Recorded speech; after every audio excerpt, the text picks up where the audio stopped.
The Icons of Real Estate Podcast. Are you ready to learn the proven money-making secrets from top-producing icon agents? Ready to skyrocket your business? This podcast is for you. Tune in every week with your host, Tomasz Fonseca, and find out how to implement proven strategies to 10 times your business, from $3 million to $30 million in just 12 months. Brought to you by the Masters at Real Estate Marketing, Arter SEO.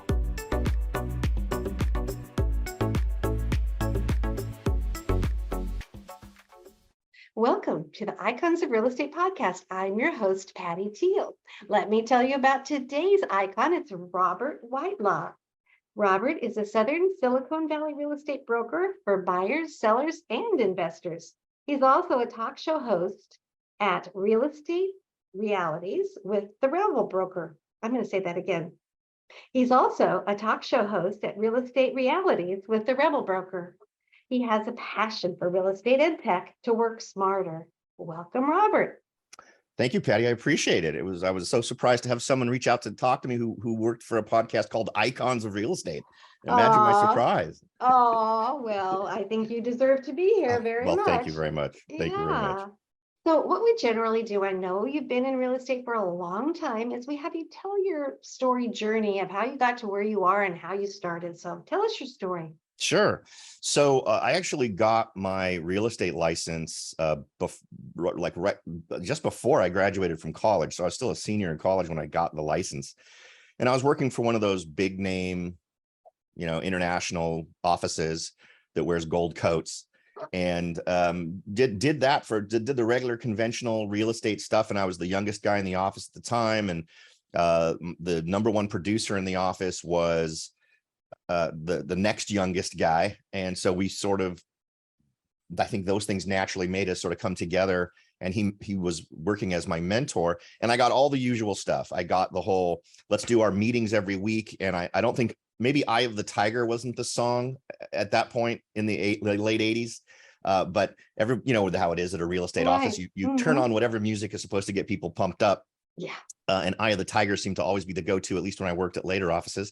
Did a lot of did residential real estate for about 4 years, and then broke off with an independent where we did heavy investing style real estate, where a lot of clients were coming from Hong Kong and they wanted to buy US real estate before the switchover, where Hong Kong was going to go from UK control to China control. So we were going all through the state of California looking for investment opportunities. And it was normally the smallest deals I think we did were 8 units, and the largest I think were 200 and something apartment complexes. So it was a really interesting way to sort of evolve my run-of-the-mill sort of mainstream conventional single family residential type real estate into seeing how that side of the coin worked. I actually come from a family of real estate. My grandfather, who was in the Navy in World War II, was a real estate broker as well. So I kind of saw how he did business and just assumed this is how everybody does it, and realized, no, my grandfather was just really, really good at it, and much more ethical than an awful lot of folks. Once I did that stuff all through the 90s, I was I took a break for a couple of years and actually ended up working for Apple Computer, where I really got the bug for technology, and always did real estate. I just didn't take on other clients. I was handling my own investments and that sort of thing during that time period. And then throughout the 90s, did my thing and got my own brokerage in 2004, primarily because I after taking on all the bad habits as a brand new agent in the late 80s, early 90s, I came to sort of a revelation about how I thought real estate should be done, and the right way to do it, and decided to start my own brokerage based on that. So that's sort of the quick and dirty. And then after starting my brokerage, I started my podcast in 2007, and I've been doing that since 2007, several different iterations of it, but it's pretty much been running consistently since then.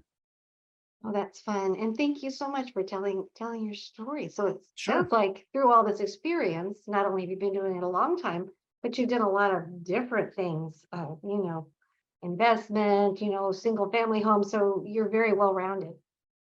Yeah, I think that one of the ways we serve our clients best as real estate people is to be at least as well-rounded as we can be. If you're super great at the residential thing and single family residential and townhomes and condos, that's perfectly fine. It's always nice to keep a lot of different tools in your toolbox if you're representing buyers. And if anything is true, it's that over the last few years, buyers have been at an extreme disadvantage in the market. So what do? It might be having a more investment oriented mindset where you look for homes that are less desirable. Say in my market, anything with one bathroom tends to get less attention. But if it also happens to be a home big enough where you could add a bathroom, usually the expense in my market made it still worth it to do, and you'd end up with a house worth more than what you paid for it. The alternative is house hacking, right? Where you're helping someone buy a duplex or a tri or a quad and having them live in one of the units. That's something I did actually for several folks last year. And despite some of the downturns we're having now, they're doing great. They don't pay a mortgage payment. Their renters pay their mortgage payment. So I think being willing to be creative is a critical skill, frankly, for real estate agents to give their clients different options. And that even applies on the seller side, right? Where we're giving advice on right at the beginning, should they even sell? Does it make sense for them to sell at all? Or does it make sense for them to rent and maybe use assets from somewhere else, or maybe equity in the home to purchase the next home they plan to live in? So it's about giving options to your clients. Right. I love that you're so creative. And it sounds like you find a way to make it work for people. Yeah, and I think one of the bigger challenges, and something I always encourage agents to do, is embrace those folks that scare other agents. So I know that's a lot less scary now, but with the VA, for instance, doing VA loans, a lot of agents just shy away from that because they see it as a level of complexity that they don't want to deal with. And historically, typically the VA borrowers, the buyers, have been spending at a lower price point in their market than the average buyer. And I'd encourage folks to reject that as a premise and just go for it. Some of the most satisfying transactions I have had been, helping VA folks work through the process and getting them into a good home. And frankly, it's a group of folks that I think deserve the best service that they can get. Oh, absolutely. That's very important to help out our veterans. That's for sure. Sure. Yeah. So I know you serve the Silicon Valley area, and there are many different markets there. Can you describe that market and also the price point for houses? Yeah, so that's a really good question because you can talk about Silicon Valley. I think if you're talking to a local, most folks consider Silicon Valley to be Santa Clara County, and that covers a gigantic area. I actually do a monthly coffee and real estate event where we cover all the data for all of Santa Clara County. We cover it for San Jose, which is the biggest metro in Silicon Valley or Santa Clara County. Then there's my area, Morgan Hill, which is actually towards the south end. So I'm based in the southern part of the county. And then just south of me is a town called Gilroy. And it makes sort of an interesting look to see how the market shifts as you move further from the core of Silicon Valley. But, if you look at the average home sales price, for instance, in Santa Clara County, we're talking, $1.3 million, 1.4, 1.6. I mean, it varies depending on when you look. I actually just ran the numbers for July, but I don't call them off the top of my head. But they're all up. I mean, in some cases, it's still double digits, as much as 10, 16%. In other areas, the amount of increase has slowed when compared to the same time last year. But it's a ridiculous market where inventory now is jumping. Last month, it jumped 100% in Morgan Hill. It jumped 50% this month.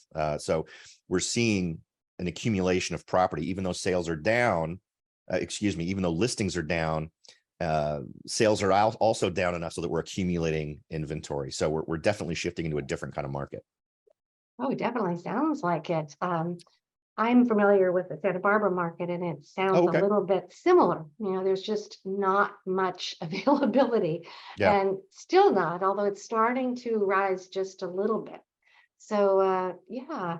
So how did you help people to succeed in the market, the buyers during this really hot market in the last couple of years? Yeah. So I guess that falls into a couple of different buckets, right? So there's the folks that are really going to be going more or less for the mainstream, where they're not interested in doing house hacking. They're really not down to buy a house that's going to immediately require them to do construction, like adding that bathroom or adding that bedroom or whatever, to go with the less desirable homes.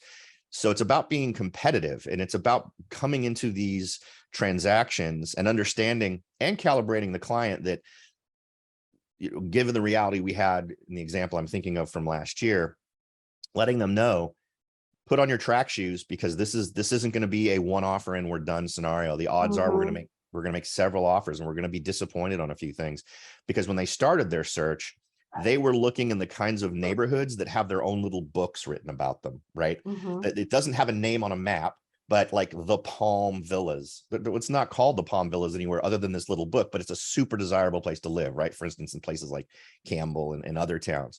But and literally one street off, it's a completely different market.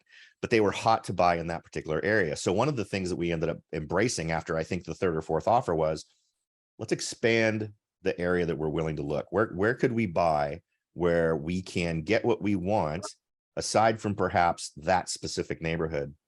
And for them, I think that was one of the critical moments. The other was still being willing to embrace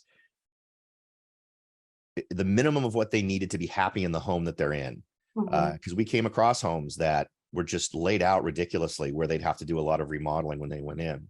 I think the real big difference here, though, was when we finally found a house we liked, we made an offer on it immediately. And I know there's a lot of weird talk about love letters. I know Oregon tried to outlaw love letters to sellers from buyers, and that fell through. So now they can still do it. We created a love letter for the buyers, for my buyers, for these sellers, that took into account what we knew about the sellers after we visited the home. When you're walking through the home with your buyers, be aware of what you're seeing. What are the things that the folks who live here seem to value based on what they're putting in their home? And there were a lot of cross points where my folks shared those same things. So we put together an offer, and the sellers went to the trouble of coming back to us and us only. Hey, we really love your offer, but you have a few things in here that make it a little bit tough for us to pick your offer. And you're not really price wise where some of these other offers are.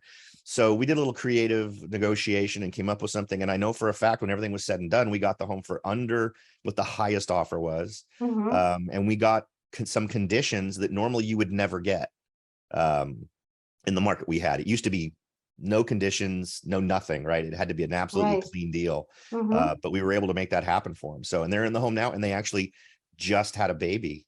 Like a week ago. So they've sort of gone into family launch mode, and they're super happy. They couldn't be happier. Oh, well, that's a happy story. Yes. It is, and that's the kind of stuff that should keep you motivated when you're playing whatever super small part of helping that happen. That's a good feeling. And I never heard of a realtor broker talking about really look around. Like, you're almost like an investigator, kind of a detective, absolutely, trying to figure out what they might be moved by. Yeah, well, a big thing is like if you're walking through someone's home, and this may feel kind of nosy to some folks, but what books are on the shelves? What books are on the shelves, and what books have dust on them, and what books don't? What are the books that get pulled off the shelf? What kind of tchotchkes, what kind of things do they have? Do they have a I had one house that had a Jack Daniels collection of different kinds of Jack Daniels liquor, a bar that was completely customized as a Jack Daniels bar. So clearly these folks enjoyed Jack Daniels, we were able to make a connection that one of my buyers' grandparents was from the hometown of Jack Daniels. Oh my gosh, very, very clever. Yeah. So there's a million and one ways to make a connection. And I know that we try to completely divorce the emotional from the financial here. But if you want to win offers against superior financial numbers, the only way is to get at the heartstrings. And I think that too many agents ignore that and don't take advantage of it. Yeah, it sounds like it.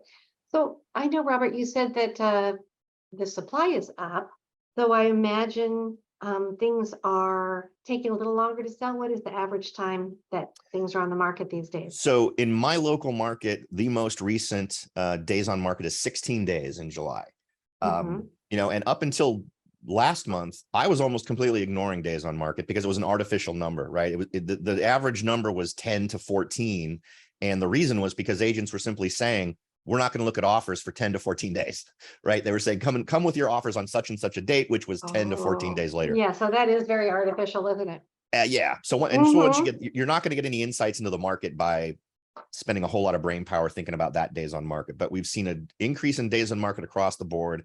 County, San Jose, which is obviously the big metro, so you're going to get thousands of transactions per month as opposed to dozens, which is a better statistical model to base things off of. But then it's also still good to look at Morgan Hill and look at Gilroy. And in every case, days on market is up, along with increases in inventory. So. And are there a lot of price drops, or if it's priced right, are you not having tons of price yes. drops? Okay. So for anybody, whether you're a real estate agent or you're a buyer or a seller, if you want to calibrate yourself real fast to your local market, open realtor.com, go to your local area and zoom into the point where the little dot that shows you the home that's for sale changes into a big pill that tells you the price and has an arrow after it. If that arrow is red, that's a price increase. If that arrow is green and pointing down, that's a price decrease. That is something I do weekly to just sort of calibrate myself to the market and markets I like to think about investing in. And we went from all red arrows to all green arrows in the course of less than 60 days. Oh my gosh, what a change. Yeah.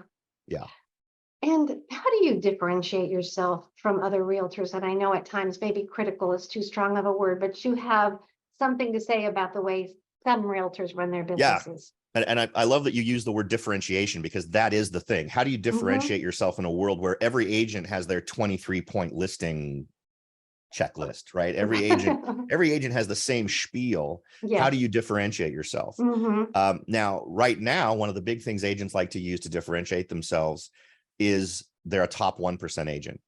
And that's fine in terms of your relationship with your broker, in terms of you measuring success by how many homes you sold or how much money you made.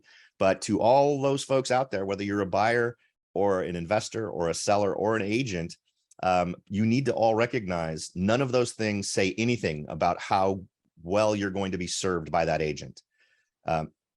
Literally zero. Unless you are an investor who has 100 homes to sell, looking for an agent who has sold 100 homes in the last year might make sense to you for that reason. But in terms of the quality of each individual transaction, none of those numbers matter. So you can keep embracing the top 1% thing behind the scenes. But what I really encourage agents to do is differentiate yourself through how you measure your success. And that would be on this home. And you can do this every time. It's not even an extra step for you. When you do your market analysis on your home for a client, you know what's the average days on market. You know the average sales price for comparable homes. So you as an agent need to say, I'm going to beat that price. Whatever the average is for the market, I'm going to do better. So I'm going to sell it in less time. I'm going to get more money, and I'm going to get better terms and conditions. And I'm going to sell the house, right? Because we think back to markets when it's more balanced. Sure, some homes simply don't sell. So great questions that real estate agents should be ready for, and buyers and sellers should be prepared to ask are, how many homes that you listed didn't sell? As a percentage, how much above or below asking price do your homes tend to sell for if you're listing? Right? These are great questions. Yeah. And agents hate them with a passion. I imagine. Because do I have to answer that one? They actually measure metrics that matter to buyers and sellers. And no agents, well, I'm sure there are some agents out there that do it. I know some agents that I've mentored and brought into my brokerage maybe still do it. And I know I do it. But the thing you should be saying to your clients is, if I list your home, it's going to sell, right? And here's something I want all real estate agents out there to do. Go do a quick survey. Who are the top producing agents by that whole top 1% stuff? The largest number of homes sold, or the largest dollar amount, whatever goofy way they're measuring that. Go do a search on their sales and take a look at, on average, how do they compare to other transactions that happened in that marketplace? What you're going to find is most of them underperform. They don't get the highest amount. They don't do it in the fastest time, right? Or they have tons of lost leaders. I mean, as a buyer or a seller, particularly as a seller, it sure would be nice to know, if you list my house, I only have a 60% chance you're going to sell it, because 40% of your homes don't sell. That's a real number from, before the crazy times. But if only 60% of your homes are going to sell, and the average for the market is only 20% don't sell, well, then clearly you're doing a lot worse. You're doing you're taking a lot of overpriced listings most likely, and you know you are, because you want to do the advertising thing. You want to turn that house into an advertising. Don't do that. I strongly suggest not doing it. Yeah. You need to be more honest with your listers, your sellers in your listing appointments, and let them know what the real deal is, and give them real numbers. And you should be able to back all that up with your research. You shouldn't have to sell them anything. It should be your data speaks for itself. Oh, I love that. Yeah. And so what are the main reasons that some realtors have such a hard time selling their homes? And we're discounting the past couple of years. I'm talking about in more of a normal market. So another thing is this idea of scaling, right? Where you create a process, and I'm not against creating a scaling model for your business within the limits of providing the adequate level of service, right? But I'm sure all of us know that agent, that it's simply an assembly line, right? It's a cookie cutter thing. And when markets get more challenging, that stuff works less effectively. For several years now, those folks have been able to rely on the momentum of the market to overcome any shortcomings in the attention that they're giving to their listings.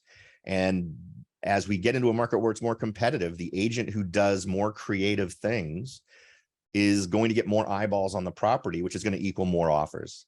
So, and I'm proud of the fact that in markets when nothing was selling, I was selling things ridiculously fast compared to comparable homes in my marketplace. Well, that is something to be very proud of. Yeah. And there's something, this is going back a little ways now, but back when things were really bad. So this is like 2014, I had a home that was a luxury home, and I sold it in 14 days. And a comparable home had been on the market for 200 days and hadn't sold. And I actually had the agent call me and go, how did you do that? And I said, well, I just focused on doing my job. And that was kind of the way it went. But again, it's all about keeping your eyes open and understanding what makes a property valuable to someone out in the marketplace and where to find them, right? So again, in that example, it happened to be a horse property that was all decked out for a type of equestrianism called dressage. So go find where all the people who do dressage are. This happens to be in a location that's further south in the valley, but there are all kinds of equestrian communities all up and down Silicon Valley and all the way up the peninsula towards San Francisco. Imagine finding someone who's paying thousands and thousands of dollars a month to access equestrian facilities on the peninsula and let them have it at their own home. So I find those people and I market directly to them. They also happen to be just, 10 minutes away from a small private airfield. And so I'm going to go to Palo Alto, and I'm going to go to all these places where private planes are, and I'm going to advertise to them. So, it's less about having your checklist and more about maybe having your checklist, but then having a whole page for you to just come up with specific ideas for that property. Oh, you are very creative. Do you sit and meditate to get all these ideas, or you just no? And I guess I appreciate the compliment, but it's really, it seems so fundamental and obvious that it kind of, I think the problem is when we create, because poor agents are not born, they tend to be created.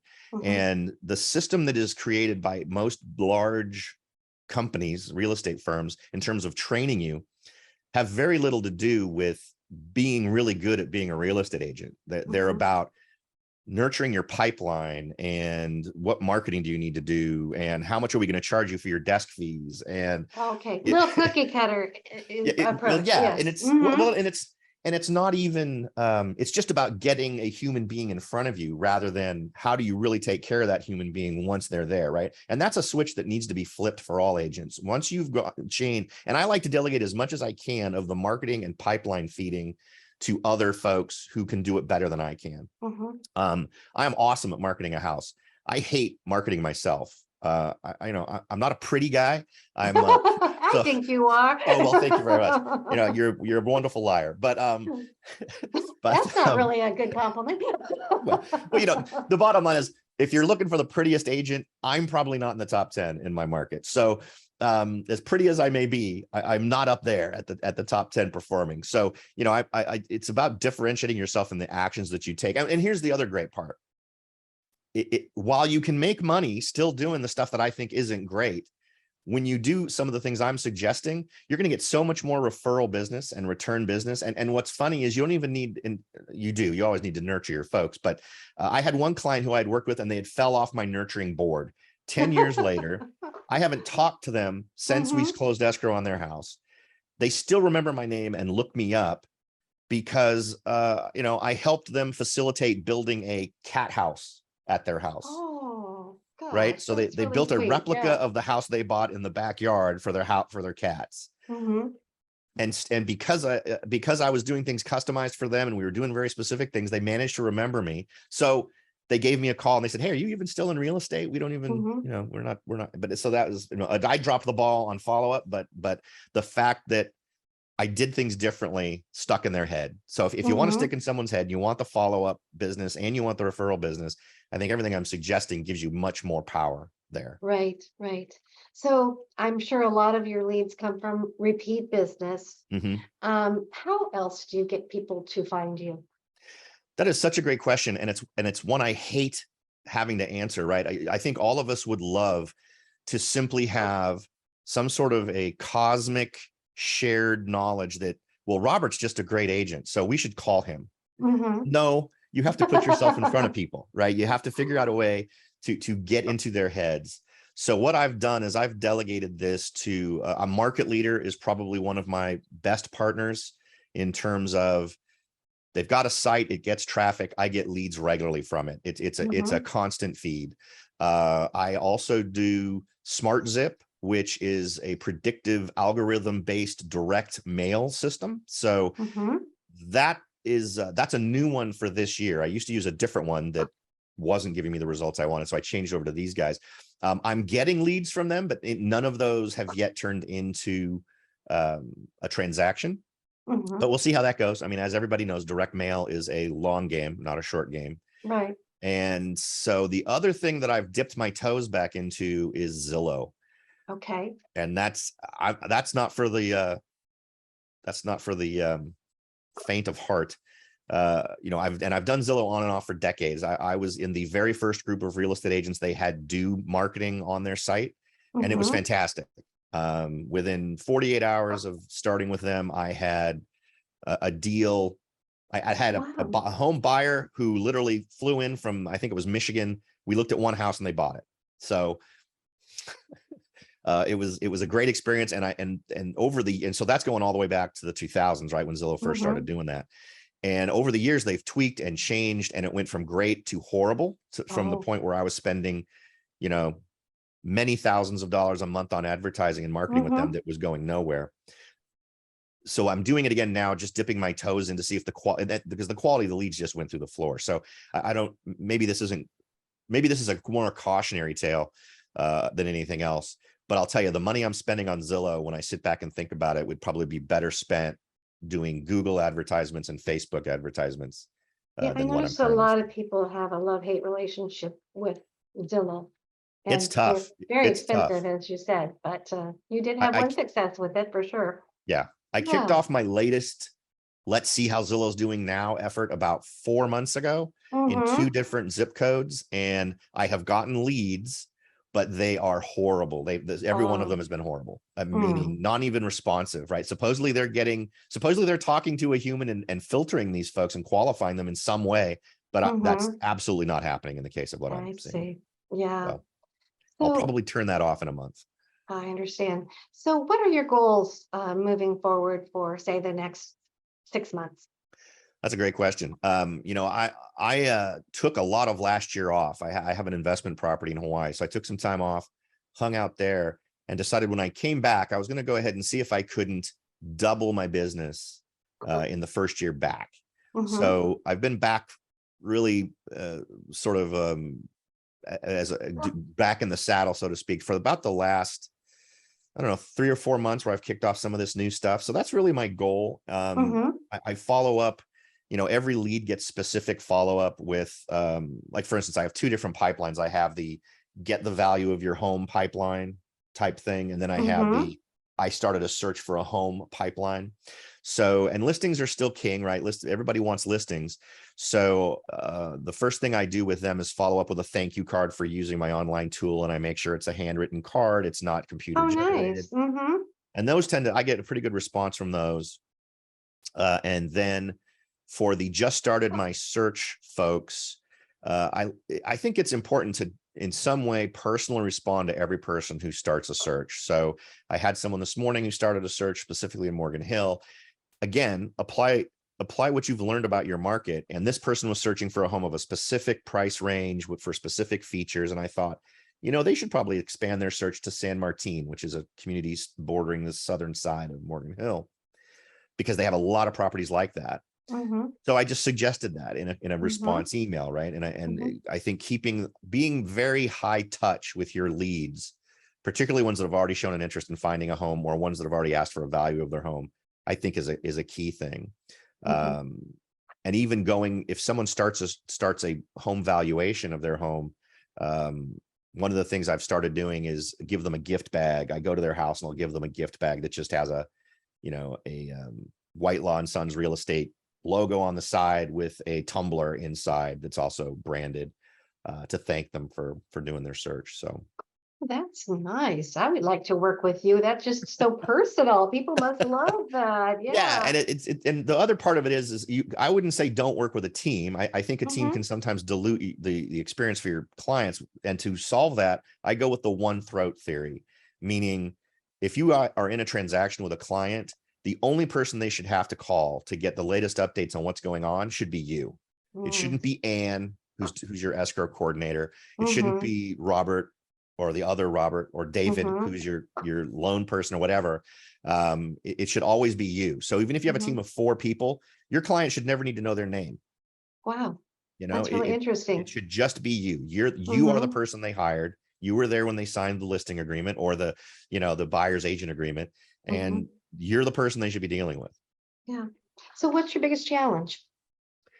I think the filling my pipeline, my personal marketing, my front end marketing. I tend to be, despite the fact I throw myself out there on video on the YouTube and whatnot, I'm pretty shy about really pumping up how great I am or anything like that in marketing.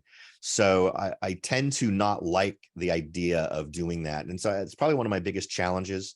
And over the years, I've done it a lot of different ways, right? When I first got in the business, I did door knocking. I've done it all with varying levels of success in each thing. And for a while, I literally didn't have to do anything. I had so much referral business. I was doing plenty of business every year just off of referrals. And it wasn't really till I decided I wanted to really upscale the business that I started upscaling my spend on marketing and that stuff. So it sounds like once you get a listing, they're going to love you, but just getting the people to find you is a little bit of a challenge. Yep. And I'm not asking for a commitment. We don't need to get married right off the bat. Just give me an opportunity to show you what I'll do for you. And I'm very confident that I can get in there and give you better service than someone else. And I think everyone out there who's starting out in real estate needs to develop that. And a great way to develop that is to understand your market. So many agents say, well, I specialize in Silicon Valley. Okay, well, Silicon Valley stretches from San Francisco and some would argue all the way down to Monterey. Well, that's not specializing. You're not specializing if you're telling people that's where you work. Now, when people ask where I specialize, I tend to say south of the 85 freeway. And if you're local, you know where that is. Anything south of the 85 is South San Jose, it's Los Gatos, it's Morgan Hill, it's Gilroy. I'll even go down to Salinas just because I like Salinas so much, but that's a little bit out there.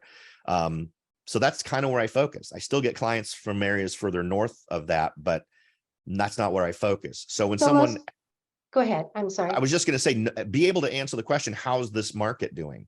And don't give generalities that cover the whole county. Be able to talk about your town that you're standing in right now, if it's an area you focus on.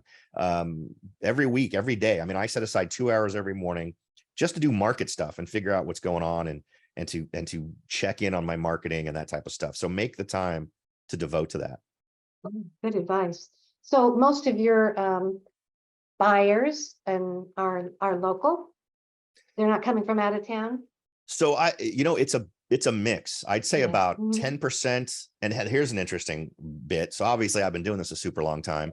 For the folks who are selling, 80% of them now are moving out of the state and 20% are moving someplace within the state. And it used to be the opposite. It used to be 20% were staying in the state and 80%, 20% were leaving and 80% were staying. And now 80% are leaving. So it's a big move of folks out of the area. And what's interesting is it's the folks at the higher end that are leaving in the greatest numbers. And in That's terms of fascinating. buyers, Mm-hmm. used to be maybe 15 to 20% of my buyers were from out of state or out of the country entirely. Mm-hmm. Now it's maybe 5 to 10% of the folks I deal with are from out of state, and Mm-hmm. they're tending to be local. That is fascinating. Yeah. 80% are moving out of state. That's a high percentage. Yeah. And the big headlines back that up, right? When you talk, when Mm-hmm. different moving companies talk about where they do and don't have moving trucks, California is at a net loss of folks. I know they have What them are for the the top last couple of places they're years. going? You know? Idaho, Texas, and Florida are the three biggest that I've seen. For some reason recently, Idaho's been a really big one. The last 4 people I've helped are all going to Idaho. It's interesting. Very Yeah, interesting. Well, it's pretty there. They've got a lot of pretty land. it is. It's a So, beautiful mhm, state. Yeah. mhm. Well, gosh, Robert, you have given such great advice today. I think everybody is going to enjoy the show, and I hope they also tune into your podcast and follow you. It's a pleasure. Thank you for Great. I being our appreciate it. Thank you guest. very much. It was great Okay. talking with you. All right. You too. Thank you so much. Bye-bye Sure. now. Bye-bye.